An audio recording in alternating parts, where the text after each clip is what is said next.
Today there was a press conference held outside of Daniel Spectrum in Regent Park. Member of Parliament for Toronto Centre Marci Ien and Minister of Families, Children and Social Development Ahmed Hussen announced that an immediate $96 million grant and an investment to support Black Canadian community organizations have been confirmed. Yassine Osman, founder of Shoot for Peace, a photography program for youth in Regent Park, was also there to speak on the large investment and how it affects his and other community organizations. Good morning and welcome. Bonjour et bienvenue à tous. My name is Marci Ien, the Member of Parliament for Toronto Centre. Je m'appelle Marci Ien, la députée pour le Centre Toronto. I am going to be your MC. It is my delight to be your MC for today's event. Before I begin, I want to acknowledge that we are on the land of the traditional territory of the Wendat, the Anishinaabe, the Haudenosaunee, the Métis, and Mississaugas of the Credit First Nation. I also want to say that this is a golden morning for Canada. Hats off, and congratulations to Ande de Grasse winning the 200 in Tokyo. Amazing. COVID-19 has highlighted the inequities linked to anti-Black racism for Black Canadians, not just in Toronto, but right across this country. For many Black Canadian communities and organizations that support them, who have fallen through the cracks, we see you. What this has meant is that many Black Canadian communities are increasingly vulnerable to economic hardship. And this represents an opportunity for governments, an opportunity for organizations and individuals to change the status quo, to make it different. This is what our government is focusing its efforts on, to support Black communities right across this great country. Without further ado, I want to introduce the Minister of Families, Children and Social Development, Ahmed Hussen, to say a few words. Bonjour tout le monde. Good morning, everyone. Thank you so much, Marci, for introducing me. And I'd like to also acknowledge that we're joining all of us are here on the traditional territory of the Mississaugas of the Credit, the Anishinaabe, the Wendat peoples. And thank you to, of course, all of you for being here.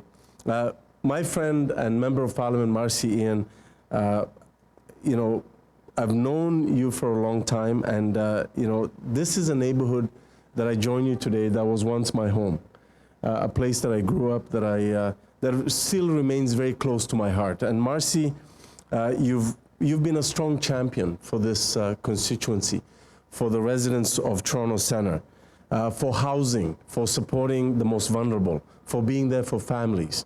And I know that you care deeply about the social as well as the real infrastructure of Toronto Centre.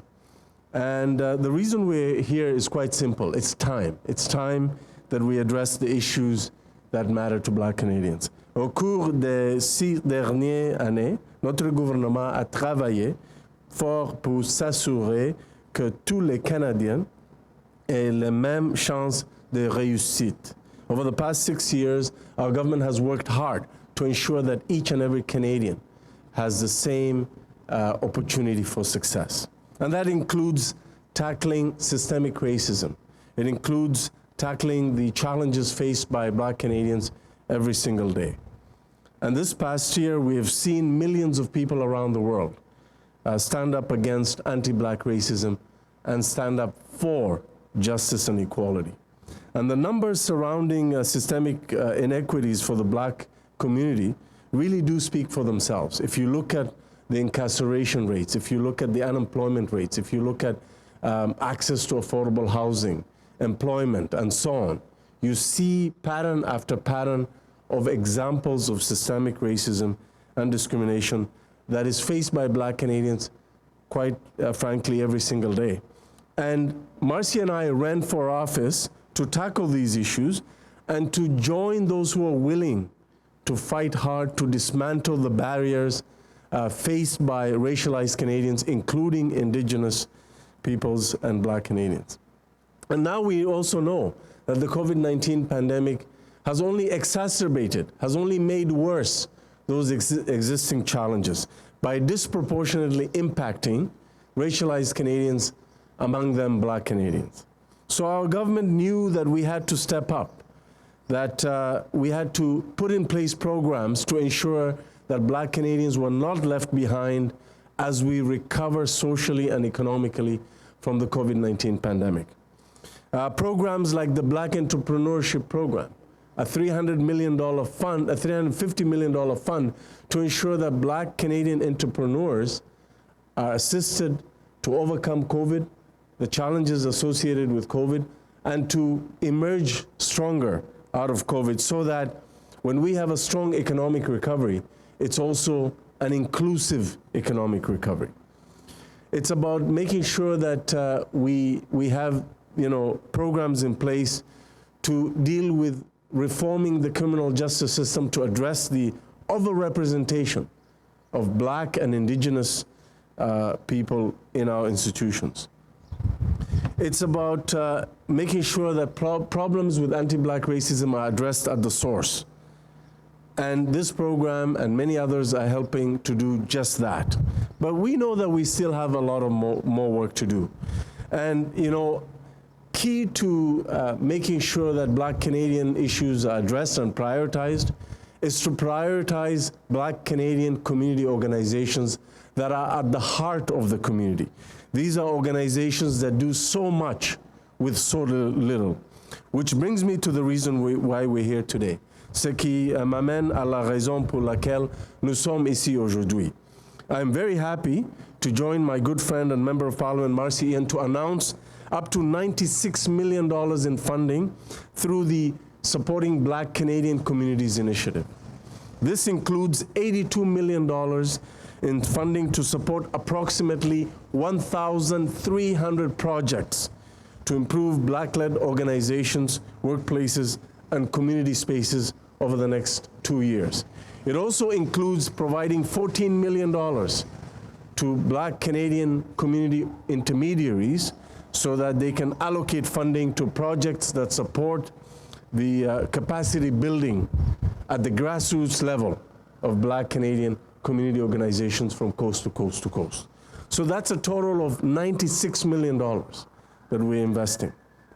This funding will help more organizations build the necessary social infrastructure that they need to better serve Black Canadian communities. They're already doing an amazing job, but we're helping them to do even more. And as I said, 2 years ago, we committed $25 million for dedicated funding for Black Canadian community organizations to invest in infrastructure, capital projects, as well as capacity building. But we quickly realized that the demand and the need was much, much greater than that. And that's why we're responding this year. So what I'm announcing to you today is not $96 million over 3 years or 5 years. It's $96 million immediately. It's $96 million immediately in an investment to support Black Canadian community organizations. It's the largest federal government investment in Black Canadian community organizations in Canadian history, and our government is delivering that. It will support the next Black Canadian Youth Center that will be renovated and made larger due to these funds. It is providing an opportunity for Black Canadian young women and girls to access technology. Yassine Osman from Shoot for Peace, who I had the pleasure to just meet, can talk to us about the great work that this funding will enable them to continue to do right here in Toronto. And we're so proud that we're able to support your initiative, Yassine.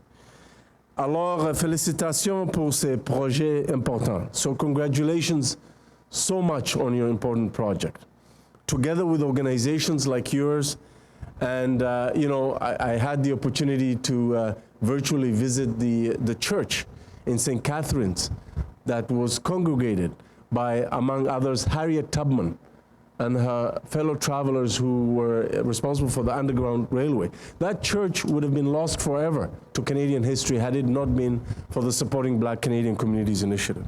That and many other community organizations like the one that I visited in Vancouver, helping young people, mentor them and help them with employment and other opportunities, have received this critical funding.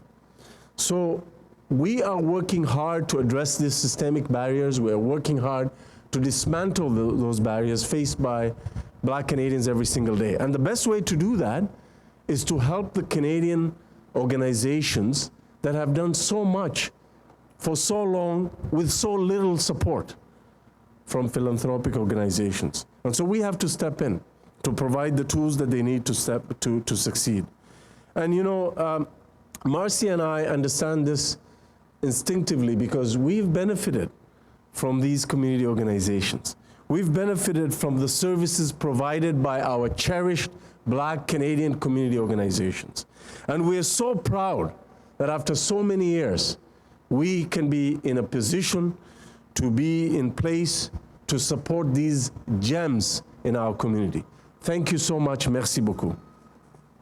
Minister, thank you so very much. And I have to say, I really couldn't agree more. This is such an important step in our work to tackle systemic racism in Canada and really ensure that Black-led organizations have the tools that they need to support the community and communities that they serve. It's really leadership that I've seen in this government that I can speak to that has been amazing, frankly. It's about listening to community. It's about hosting roundtables. It's about talking to neighbors in ridings, including right here in Toronto Centre, and understanding the concerns, acknowledging those concerns, but also addressing them head on. I can tell you that Toronto Centre is home to a vibrant Black community that is nothing short of amazing. And I have to tell you, not only is it a vibrant community, but I hear from people each and every day. They tell me what matters most to them. They tell me what they need. Yesterday, I had the opportunity to go to Dixon Hall summer camp. It's just down the street.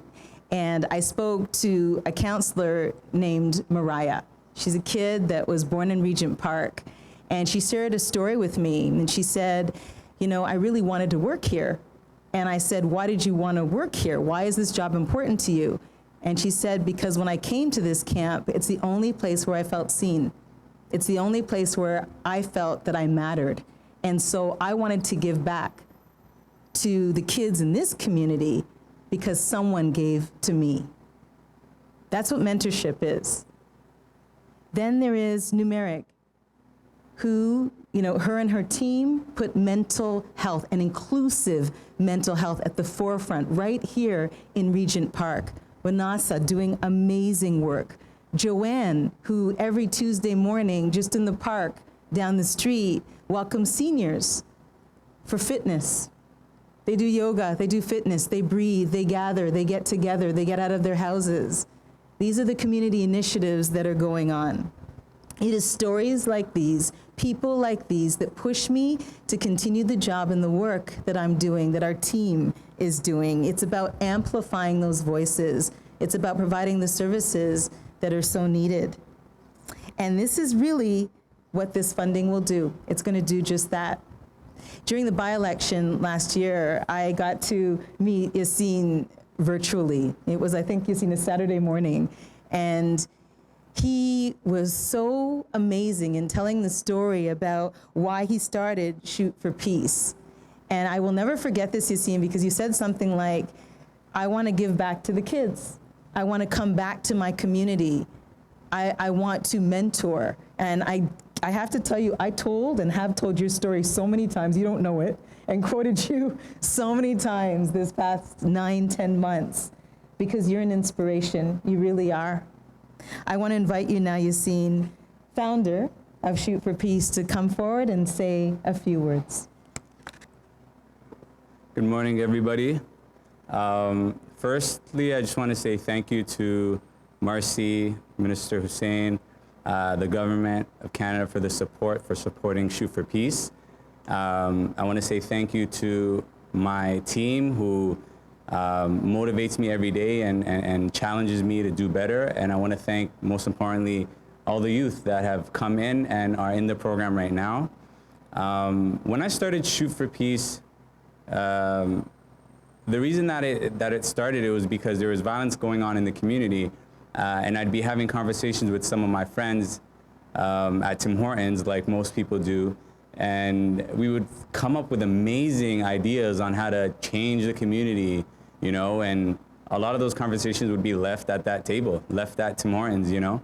And then it was time for me where I realized we can't keep having these conversations and not doing anything about it. And so I was like thinking about, what do I have? Like, what skill do I have that I can provide? Like, and it was photography. It was something that I was passionate about, that I was doing for a very long time. And I literally went to the basketball court and saw some kids hanging out, not playing basketball, just hanging out, sitting down. And I was like, do you guys want to learn about photography? And some of them were like, sure, let's hang out. And it would just be us, 5, 10 of us walking around with phone cameras, not even a DSLR yet, just our phone cameras. And we would be taking photos. And as the program progressed and as we grew and years went by, we went from cameras to, we went from phones to cameras. And but what was happening was that it wasn't about becoming a photographer. It wasn't about just photography. It was about brotherhood, a sisterhood. It was about community. It was about feeling, you know, seen, feeling safe. And we live in a time where someone can not only feel trapped at home, but feel trapped online as well. You know, and creating these safe spaces are so important, and that's what organizations like Shoot for Peace and many, many other organizations across the city are doing for Black youth. And it's so important to support these organizations. So I say that to say thank you again to everybody who has come out and supported and is continuing to support programs like Shoot for Peace. Thank you. Yassine, thank you so much. Congratulations to you and your team. You're doing such important work. I was talking to some of the kids. They were actually showing me how to not just hold a camera, but operate it. In my previous career, I was in front of a camera, but technical, I am not. So they gave me good pointers. I actually took a group photo with them this morning, which was great. But want to thank you for all that you do. And congratulations. Some of your team, they were telling me the amazing collaborations you're working on. My gosh, Air Jordan, there's a lot going on. So proud of you. It's just amazing. Thank you, everybody. Merci à tous for joining us today. This concludes our event. We really appreciate you being here. Merci beaucoup à tout le monde. Please do not forget to like, comment, and share to our channel. Follow us on all our social media platforms. And for more information, please check out our website.